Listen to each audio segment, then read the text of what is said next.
Muy buenas. Hoy nos metemos de lleno en el ADN de cualquier empresa, su estructura organizacional.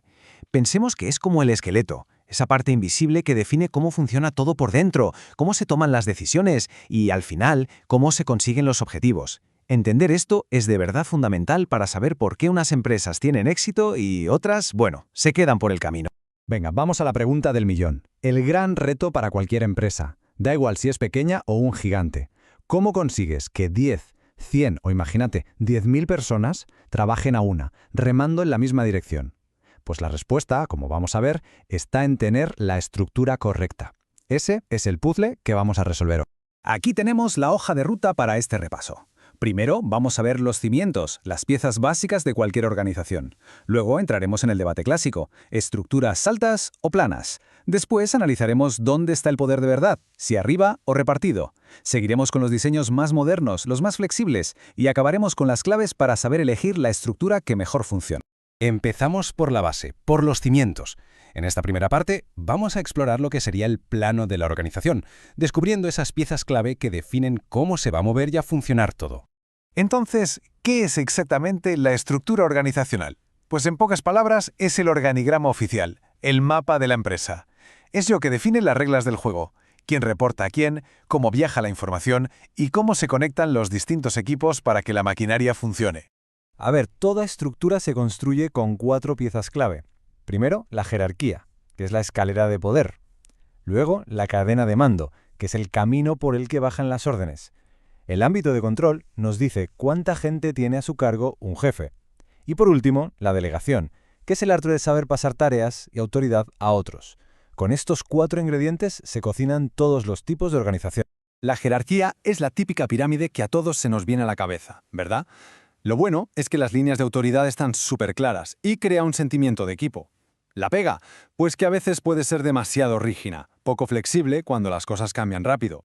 La cadena de mando es como una autopista vertical para la comunicación. Y aquí está la clave. Cuanto más garda es esa autopista, o sea, cuantos más niveles hay, más lenta se vuelve la comunicación. Y no solo eso, es mucho más fácil que el mensaje se distorsione por el camino. Lo que dice la dirección puede llegar muy tarde y muy cambiado a la base. Y aquí es donde la cosa se pone interesante, porque el ámbito de control es lo que le da la forma a la empresa. Si es amplio, con un jefe para mucha gente, se crean estructuras planas, más horizontales. Pero si es estrecho, con un jefe para unas pocas personas, el resultado es una estructura alta, mucho más vertical. Esto nos lleva de cabeza a la segunda sección y a un debate que es un clásico en los negocios. ¿Qué es mejor, una estructura alta, tipo rascacielos, o una plana, más bajita y ancha? Entender bien esta diferencia es crucial, sobre todo de cara a un examen. En esta tabla se ve todo clarísimo. Las estructuras planas tienen cadenas de mando cortas, poquitos niveles, y eso obliga a delegar más. Las altas, pues todo lo contrario, cadenas largas, muchos niveles y un control mucho más férreo. Y fijémonos en el último punto, que es muy revelador. Esa cultura de nosotros y ellos es mucho más fácil que aparezca en las estructuras altas, por la simple distancia que se crea entre la cúpula y la base. Las ventajas de ser una empresa plana son bastante potentes. Para empezar, son más baratas. Porque, claro, necesitas menos gerentes. La comunicación vuela, es mucho más rápida y directa. Y además, la gente se siente con más poder y responsabilidad, lo que suele crear un ambiente de trabajo mucho más colaborativo. Pero ojo, que las estructuras altas también tienen sus puntos fuertes. Es más fácil controlar y gestionar equipos cuando son pequeños, y eso puede hacer que la gente se especialice más y sea más eficiente. Además, al haber tantos escalones hay más oportunidades de ascenso, y eso, claro, puede ser una gran motivación para hacer carrera en la empresa. Y la pregunta es, ¿cómo se pasa de ser un rascacielos a un edificio más bajo? Pues con un proceso que se llama delayering, o sea, reducir niveles.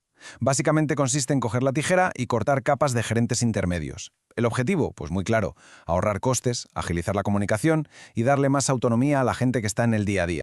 Vale, ya hemos visto la forma que pueden tener las organizaciones. Ahora vamos a meternos con el poder. La pregunta aquí es, ¿quién manda? ¿Las decisiones importantes se toman arriba del todo en un despacho o se reparte el poder de decisión por toda la empresa? La diferencia es total. En una estructura centralizada, el poder de decisión se concentra en muy pocas manos, en la cúpula, como si fuera la torre de control. En cambio, en una descentralizada, esa autoridad se comparte, se delega hacia abajo, dando poder a los mandos intermedios y a los propios departamentos. Vamos a ver los pros y contras de centralizar el poder. Por un lado, permite tomar decisiones muy rápido, se tiene mucho control y la dirección de la empresa está clarísima. Pero la cara B es que puede generar un estrés brutal en la cúpula, crear cuellos de botella que los ralentizan todo y, lo más peligroso, desmotivar a la gente por no sentirse parte de nada. La descentralización, por su parte, es la otra cara de la moneda. Aprovecha el conocimiento de todo el mundo, sube la moral del equipo y puede hacer que las decisiones a nivel local sean mucho más ágiles. ¿El problema? Pues que puede ser más cara, puede haber duplicidades, aumenta la probabilidad de cometer errores y, claro, la alta dirección puede sentir que pierde el control del barco. Entramos ya en la cuarta sección, y aquí es donde la cosa se pone de verdad interesante. El mundo de los negocios hoy en día es un caos, cambia a toda velocidad, así que las viejas estructuras rígidas ya no valen. Vamos a ver los diseños más modernos y flexibles que han surgido para poder sobrevivir en este entorno. La estructura matricial es un ejemplo perfecto de esta nueva flexibilidad. Aquí, un empleado tiene, por así decirlo, dos jefes, el de su departamento de toda la vida y el jefe del proyecto en el que está trabajando.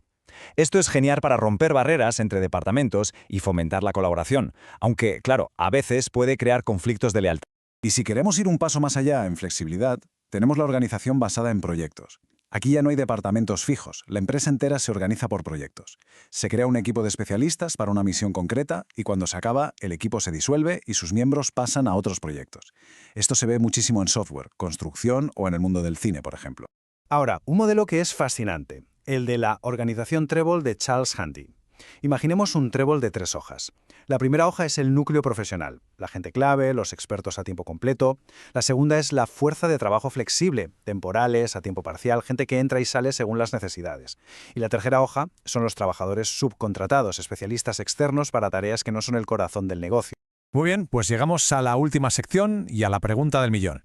Después de todo esto, ¿cuál es la estructura correcta? Pues la gran conclusión y lo más importante que hay que entender es que no hay una respuesta única. No existe la estructura perfecta para todo el mundo. La elección final depende de un montón de factores. El tamaño, obviamente. La cultura de la empresa. No es lo mismo una agencia de publicidad súper creativa que un banco tradicional. También influye si la dirección está dispuesta a delegar, el nivel de la plantilla, el riesgo de las decisiones que se toman e incluso la tecnología que se usa. Hay que analizar todo esto para dar con la tecla. Y para terminar, una última reflexión. Una pregunta que da que pensar. Ahora que las empresas son cada vez más globales, con equipos trabajando en remoto desde cualquier parte del mundo, ¿de verdad tiene sentido seguir pensando en el organigrama de toda la vida? ¿O es una herramienta que se nos está quedando obsoleta? Ahí queda esa pregunta para el futuro. Bueno, espero que este repaso completo haya servido de ayuda.